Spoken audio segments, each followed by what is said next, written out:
થઈ સુરતમાં ભારે વરસાદના કારણે તાપી નદી બે કાંઠે વહેતી થઈ।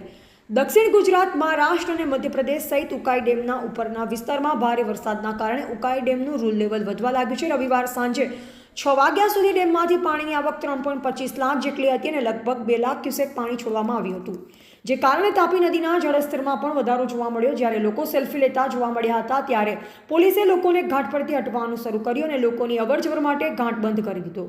રિપોર્ટર સુનિલ ગાંજાવાલા, સુરત।